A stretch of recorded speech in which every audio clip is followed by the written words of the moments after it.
banyak anak muda sekarang yang sudah tidak mau mengaji lagi. Padahal dulu namanya orang desa pasti suka banget yang namanya mengaji. Dan cara saya untuk mengatasi hal itu adalah dengan cara saya mengajarkan mereka di luar. Saya menjelaskan, bermain dan belajar untuk menerangkan tentang kekuasaan Tuhan, tentang alam dan lingkungan sekitar. Dan dengan cara itu saya bisa merangkul mereka semua. Nama saya Diki Firmansyah, saya siswa dari SMK Negeri 1 Tapen. Selain kegiatan saya di sekolah, saya juga mengajar sebagai ustadz di sini untuk mengajari adik-adik yang ada di belakang untuk belajar menulis bahasa Arab. Di sini saya ditugaskan untuk mengajar karena guru saya mempunyai kepentingan tersendiri. Jadi beliau tidak sepenuhnya bisa meluangkan waktunya untuk mengajar adik-adik di sini. Jadi saya bertugas sebagai wakil. Saya ditugaskan untuk mengajari adik-adik di sini.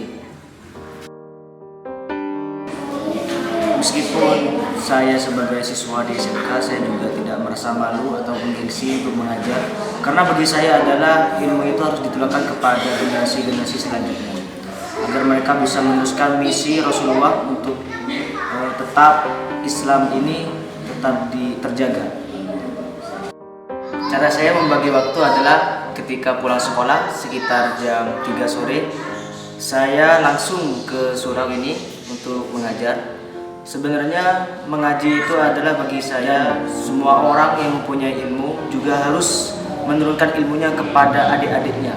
Karena ilmu itu akan sangat berguna bagi kita sendiri, bukan malah tambah bodoh, tapi yang mengajar pasti akan diberi ilmu lain oleh Tuhan. Karena itu memang janji Allah.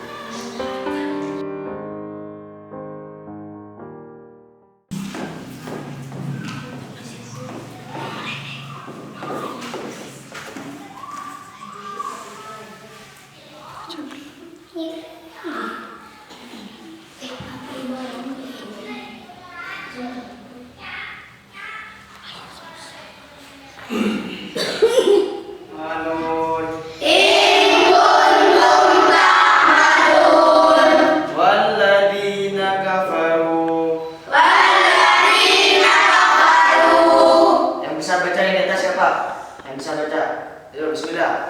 Bismillahirrahmanirrahim. Innallaha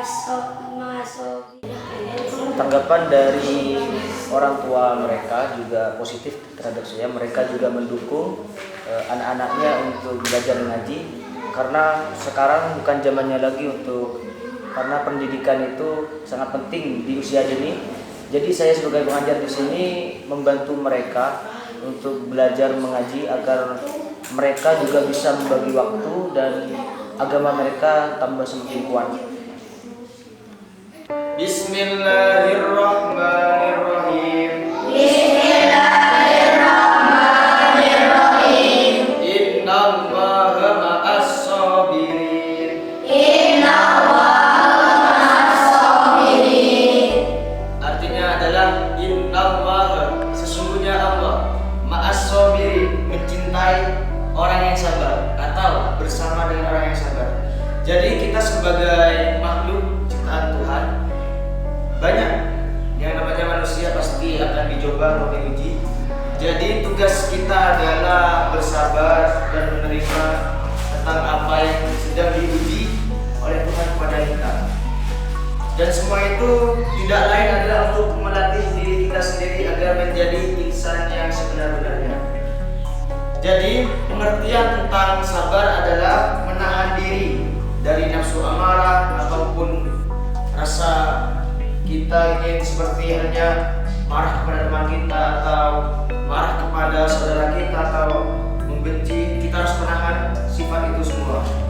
Jadi sabar bisa mewarnai hidup kita nantinya. Sabar memang sangat menyakitkan bagi kita, tapi percayalah, sabar itu sangat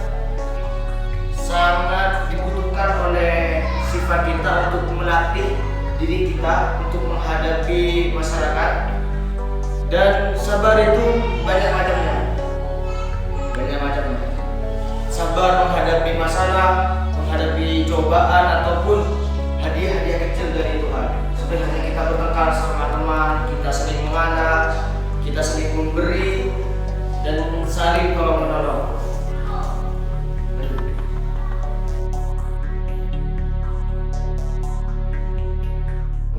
Oke anak-anak, selain kita belajar di dalam surau, kita juga perlu mengenali tentang alam. Jadi kita sekarang keluar untuk mengenali alam tentang ciptaan Tuhan. Oke? Kita keluar.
Alasan saya membawa anak-anak ke sini agar mereka langsung mengamati tentang ciptaan Tuhan dan agar mereka lebih tahu lagi. Jadi saya langsung menjelaskan bagaimana proses ciptaan Tuhan itu dan agar mereka tambah yakin dan kuat imannya bahwa Tuhan itu benar-benar ada. Dan tidak sedikit banyak orang yang lupa terkadang tentang ciptaan Tuhan, dan salah satu alasan saya adalah mengajak anak-anak ke sini agar mereka lebih yakin dan mereka bisa tahu langsung tentang ciptaan Tuhan. Baik anak-anak, kita sudah sampai di tengah-tengah alam, tepatnya di sawah. Tahukah kalian tentang kekuasaan Allah? Tahu. Baik, salah satunya adalah gunung. Kita bisa lihat dari situ gunung. Kita tahu bahwa Tuhan itu maha hidup.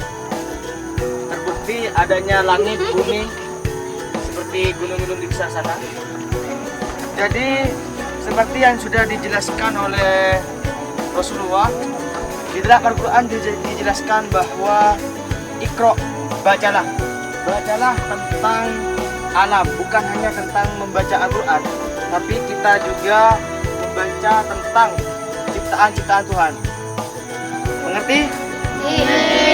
Seperti halnya kita di hadapan kita sekarang ada sawah, dan yang lebih fenomenal lagi adalah gunung.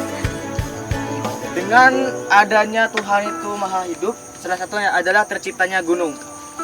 Gunung itu sangat besar bagi kita, dan kita juga harus membaca bagaimana terciptanya gunung itu dan semua alam yang ada di depan kita. Jadi sampai kita membaca, sampai timbullah jawaban subhanallah. Kita sama-sama bareng. Lagi yang keras. Melalui agama saya mengajarkan kepada mereka, karena dengan agama saya bisa membimbing mereka, dan dari hasil itulah bisa diterapkan dengan lingkungan sekitar, karena agama mengajarkan kita untuk bertingkah moral, sopan dan santun, sehingga mereka bisa terdidik menjadi anak yang lebih baik. Saya senang sekali bisa melihat alam semesta. Saya sangat kagum. Aku senang sekali melihat ciptaan Tuhan. Saya senang sekali melihat pandangan ini. Saya sangat kagum. Saya sangat kagum. Gantian. Mari kita berselawat. Salat.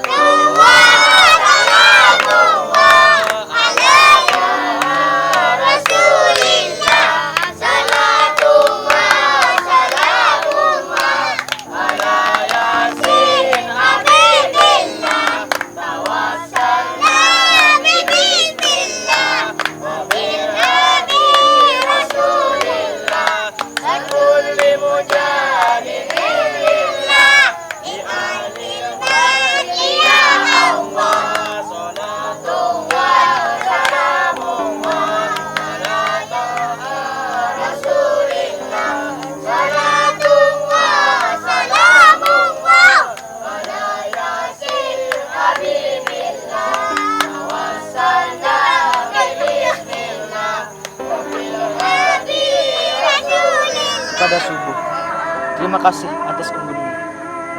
Kepada duhur, terima kasih tak lain atas hangatmu. Kepada asar, temani nurani dari jauh. Kepada maghrib, engkau menyeru aku pulang. Kepada isya, ingatkan kami pada hari esok.